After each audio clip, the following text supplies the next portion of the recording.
Merhaba kaptanlar. YouTube kanalıma hoş geldiniz. 2023 yılı videoları kapsamında gemilerin dış yanlarının su yüzeyinde kalan bölümler için borda kelimesi kullanıldığını öğrenmiştik. Geminin bu bordasının yüksekliğine görselden de anlayacağınız şekilde freeboard denilmektedir. Benim oyun içinde top atışlarımın çok isabetli olmasının temel sebebi freeboard kısımlarından kaynaklanmaktadır. Çünkü siz aynı gemiyle oynasanız bile karşı takımdaki gemilerin türüne göre bordo yükseklikleri yani freeboardları değişmektedir. Çok kısa özetle en düşük freeboard'a sahip gemilerin muhripler olduğunu ve Yamato, Vermont gibi büyük kalibre toplara sahip gemilerle nişangahı doğru ayarlayamadığınız takdirde AP merminizin genelde çeyrek hasar verdiğine şahit olmuşsunuzdur. Freeboard mesafeleri oyunda gemiler için sabit olsa bile mesafeler arttıkça freeboard'un sizin dürbününüzde kapladığı alan küçülmektedir. Uzaktan muhrip veya hafif sınıf kruzörlere atışlarınızın isabet yüzdesinin düşmesinin temel sebebi budur. Zamanla bunun detayını size yavaş yavaş anlatacağım değerli kaptanlar. Videolarımı dikkatli izlediğiniz sürece benim gibi her savaş farklı ülkelere ait farklı gemi türleriyle etkili oynanmasının bu kadar da zor olmadığını anlayacaksınız. Gerek Rusya gerekse Avrupa sunucusunda benle yarışıp daha iyi olduğunu Discord üzerinden terbiyesizce hakaret ederek göstermeye çalışan, şu an sizlerle paylaştığım eziklere şunu demek istiyorum. Ben kimseye rekabet etmiyorum. Sadece uçak gemisiyle oynayan ya da sadece bir ülkeye ait bir zırhlıyla oynayabilenler olarak rakibiniz ve denginiz ben değilim. Hayatımın 20 senesi denize adayan biri olarak sizler gibi klavye kaptanı da değilim. İster Avrupa isterse Rusya sunucularında nickname'lerim aynı. İstediğiniz zaman bakıp kontrol edebilirsiniz.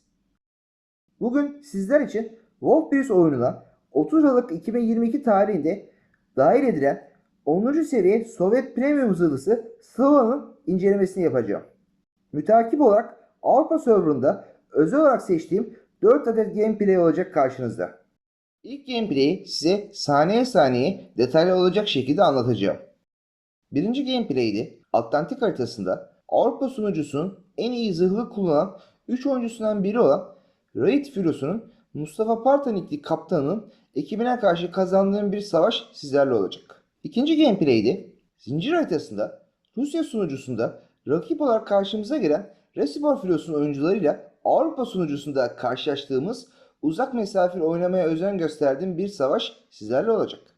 Üçüncü gameplay'de kum saat haritasında JV-44 Filosu'nun Proeban zırhlısıyla beraber düşmanın Colombo, Montana ve Vermont zırhlarını tek tek nasıl avladığımızı ve iki zırhlı beraber olunca düşmanın vereceği hasarın nasıl paylaşılması gerektiğini sizlere göstermeye çalışacağım. Dördüncü gameplay'de komşular haritasında muhriplerin çok sayıda olduğu bir mücadele sizlerle olacak. Yamato ve Ibarra zırhlarına karşı mücadeleme, mütakip olarak yakın mesafeden Shimakaze Muriver'e yaptığım dogfight sizlere yeni şeyler katacaktır. Slava zırhlısına dışarıdan baktığımızda ince ve narin bir yapıda tasarlandığı belli oluyor. Tam olarak sınıflandırma yapmak istediğimde en zorlandığım zırhlı olduğunu belirtmek isterim. A sınıf zırhlı olamayacak kadar manevra kabiliyeti yüksek iken hasar koruma oranları düşüktür. Fakat orta sınıf olamayacak kadar da güçlüdür. Orta sınıf zırhlara daha yakın özellikleri olması sebebiyle orta sınıf uzak mesafe destek zırhlısı olarak tanımlayabiliriz. Silah sistemlerine baktığımızda Anatop sistemi 406 mm kalibreye sahip üçlü 3 adet taretten oluşan 9 namludur. 20 saniye tekrar dolum süresiyle AP mermi hasarı 1936'dır. Ana topların en etkili olduğu mesafe aralığı 10-16 kilometredir. Elit bonusun menzil artırıcı olarak seçilmesiyle ana topların menzili 16.79 kilometreye ulaşmaktadır. Sahip olduğu ikinci seviye hassas nişanlama fonksiyonuyla beraber ana top mermi dağılımı neredeyse sıfıra yakındır. Bu sayede 16 kilometre civarı mesafelerden isabet oranı yüksek atışlar kolaylıkla yapılabilmektedir. AP mermilerin düşman geminin zırhlarını parçalama gücü oldukça fazladır. 14-15 kilometre mesafelerden köşk hasarları vermeniz mümkün olmaktadır. Slava ile savaşlarda en az 5-6 köşk isabeti yapamıyorsanız atış sistemini doğru kullanmadığınızı bilmelisiniz değerli kaptanlar. Örnek olarak sizler için bir savaşımın sonucunu paylaşmak istiyorum. İkinci topları Sovyetlerin normal teknoloji ağacında bulunan Kremlin ile birebir aynıdır. Sovyet zırhların ikinci topları gerek menzil gerekse hasar olarak zayıf olduğunu düşünen kaptanlar mutlaka olacaktır. Unutmamamız gereken en seri donanımlı ikinci toplar Sovyet zırhlarında bulunmaktadır. Özetle ikinci topların hızlı şekilde tekrar yüklenmesi demek daha fazla atış yani daha fazla yangın olasılığı demektir. Kremlin zırhında olduğu gibi otomatik topları bulunmamaktadır.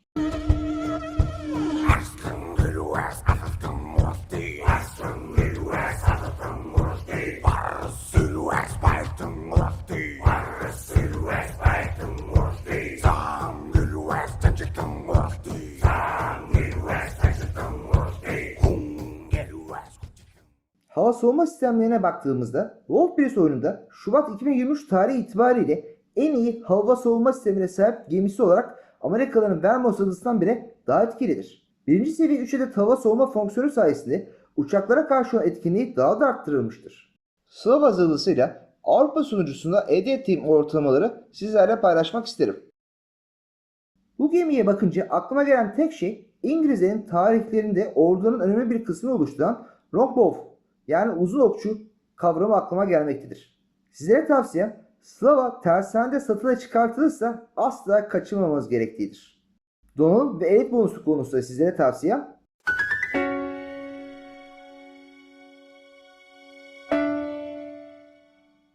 komutan yeteneklerinin nasıl olması gerektiği konusunda size tavsiyem normal komutan yetenekleri için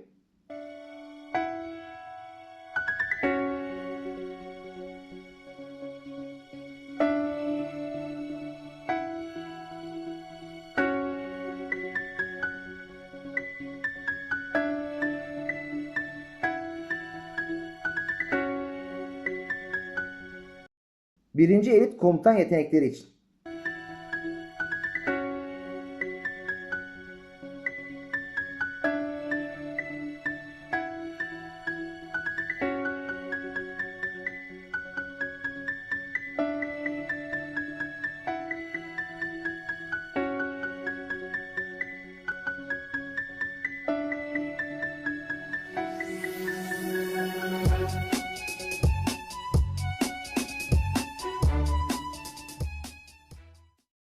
Slava zırhlısının en güçlü özellikleri. Birinci olarak hassas nişanlama fonksiyonunun kullanılmasıyla çok uzun menzilli anatop sisteminin mermi dağılımı yok denecek kadar az olup 16 km civarı mesafelerde neredeyse her atışta köşk hasarı verecek kadar etkilidir. Sizlerin de birçok kez tanık olduğu uzak mesafelerden stabil dogfight'larda düşman gemileri daha az vurulmak için prova istikametlerini rakiplerine göstermektedir. Slava zırhlısıyla stabil atışlar yaptığınızda size sadece provasını gösteren gemileri paramparça edeceğinizi bilmelisiniz. Eğer karşınızda benim tarzımda nişangahını iyi kullanan bir oyuncu gelmesi durumunda harekette oynamaya çalışın. Aksi halde kullandığınız zırhı Grosser Körpers veya Vermont olsa da hiç şansınız olmayacaktır.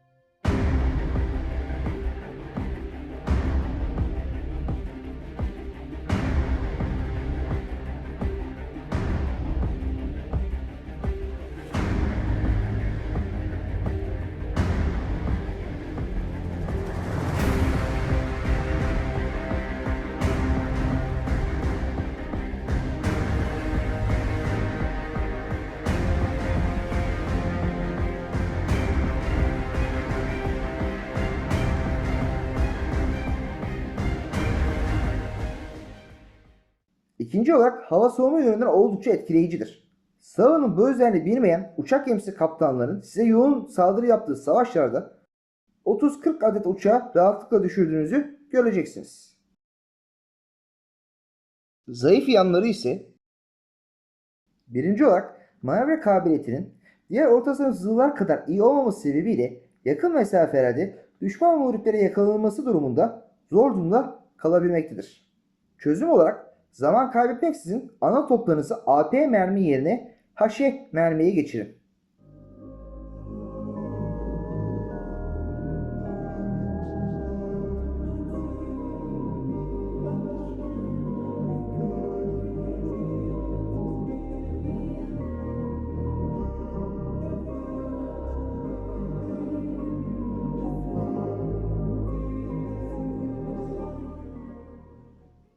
muhriplerin size yaklaşırken torpido atma konumlanması yapmaya başladığı an en zayıf oldukları andır. Çünkü muhripler torpido atabilmek için bordo sektörlerini düşman gemilere göstermek zorundadırlar.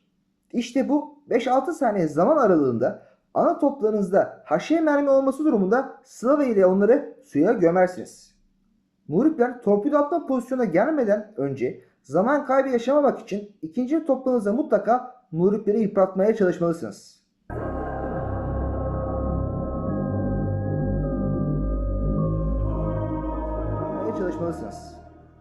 İkinci olarak ağır sınıf zırhlılara 8 km daha yakın mesafelerden dogfight yapmanız durumunda bu yakın mesafe mücadelenin uzun soluklu olması durumunda geminizin hasar düşürme ve koruma oranlarının zayıf kaldığını bilmelisiniz.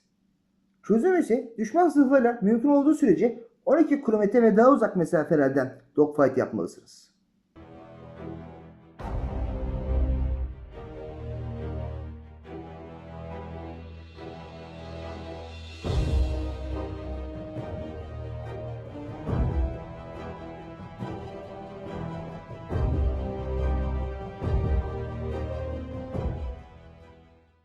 Haydi kapışalım.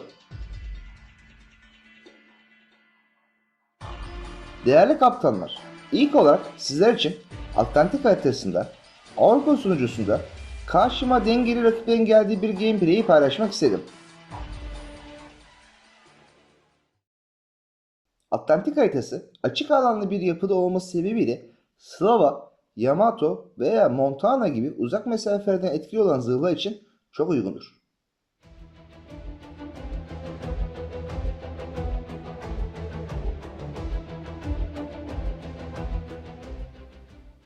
Karşı takımda iki Shimakaze olmasından çekiniyorsanız etraftaki adaları uzak mesafeden atılacak torpidolara karşı kalkan gibi kullanabilirsiniz.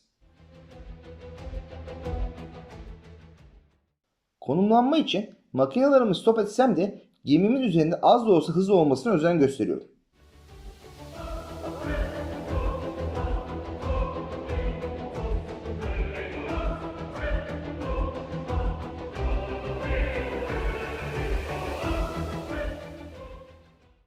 Ada arkasına doğru gitmekte olan Montana zırhlısı test etmemle beraber sancak tarafta hazır olan ana toplarımla atışımı yapıyorum.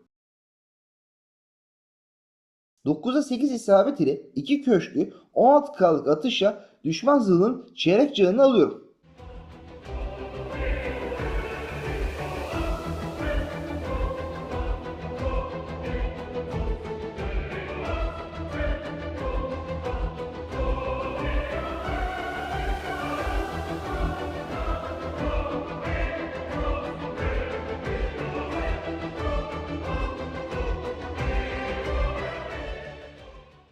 Sağ tarafta adanın arkasında düşman Shimakaze'nin ilerlediğini görüyorum ve ekibimdeki Smolensk korozyon olması sebebiyle ilerleyerek tüm dikkatimi zırhlara veriyorum. Uzak mesafeli dogfight yaparken stop ediyorum ve biraz Tony'sten gidecek şekilde hareket edeceğim. Aksi halde Montana ve Ohio zırhlarının çapraz ateşi altında kalmak istemiyorum. Slava'nın hasar düşürme oranları bu iki Amerikan zırhlısı kadar fazla değildir.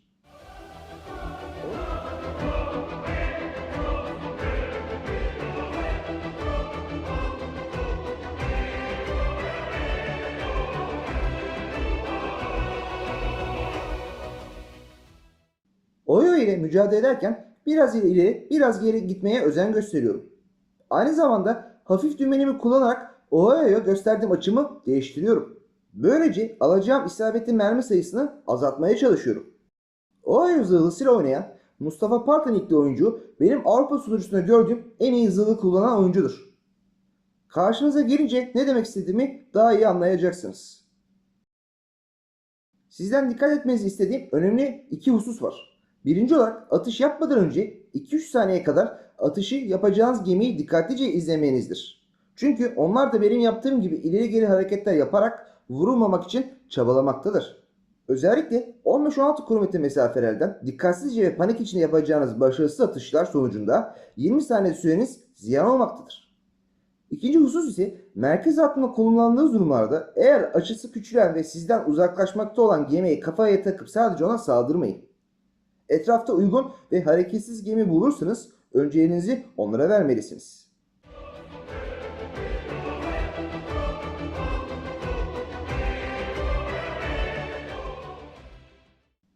Tornis'ten giderken Shimakaze muhribini göz ucuyla takip ediyorum ve uzakta da olsa bordo söktürümü ona göstermiyorum.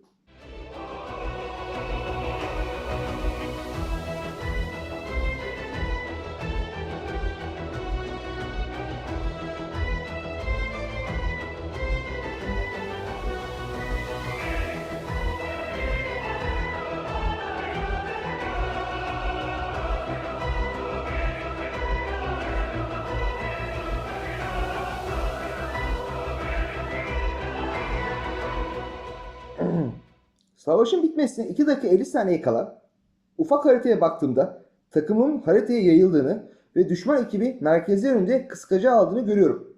Ben de zaman kaybetmeden savunma harbi yapan ve stabil oynayan düşman gemileri parçalayarak batırmak için tam yol ileri harekete geçiyorum. Sizlerin de göreceği üzere savaş çok yakın geçmekte. Eğer bu durumda muhriplerden korkup geri planda kalırsanız takımınızı satarsınız. Ekibinizdeki gemiler tek tek batar ve en son siz de batarsınız.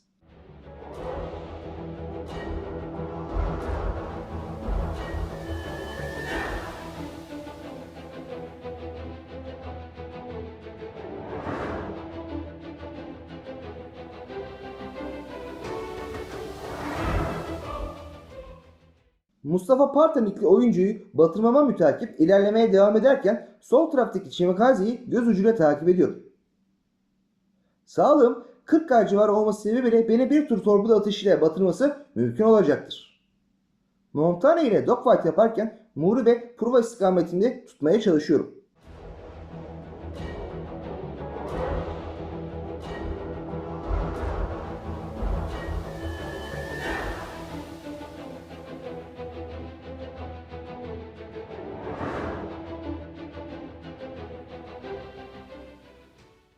Austin Kreutz'ünü batırırken sizlerin tanık olduğu şekilde tüm torpidolardan doğru manevra tarzıyla kurtuluyorum.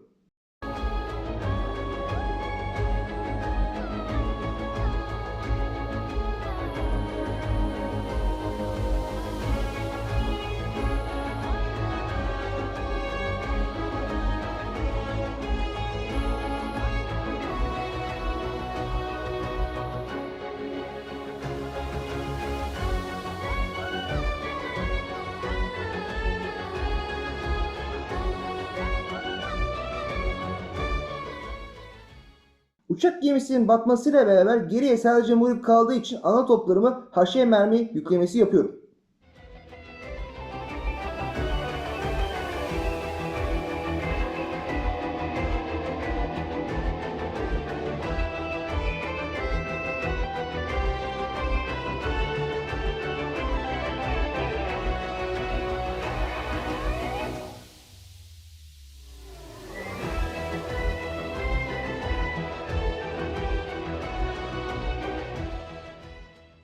Sıvı hızlısı ile inceleme kısmında da belirttiğim yakın mesafelerde muhriplere karşı çaresiz kalınabilmesini test etmiş oluyoruz ve batıyorum. 135K hasar, 2 kill ve 5 köşk isabetiyle MVP olarak savaşı tamamlıyorum.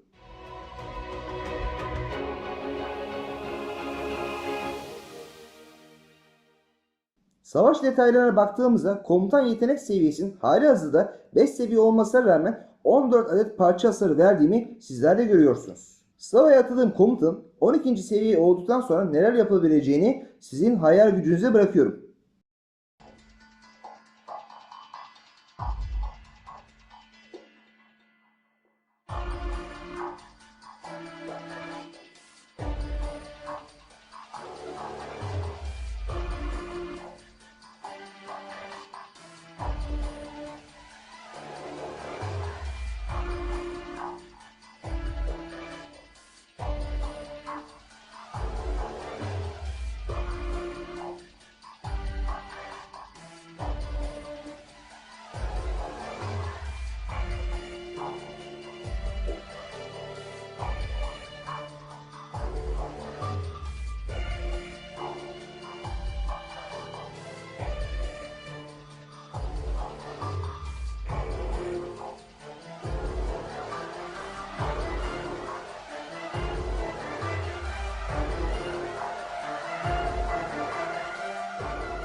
Değerli kaptanlar, videomu izlediğiniz için sizlere gönülden teşekkür ederim.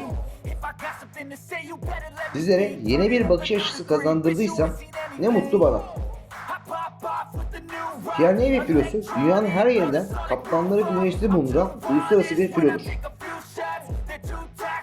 Kanalımıza üye olarak bizlere destek olabilirsiniz.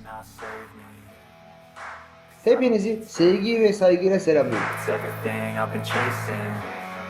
All here for the taking. Don't wanna test your luck.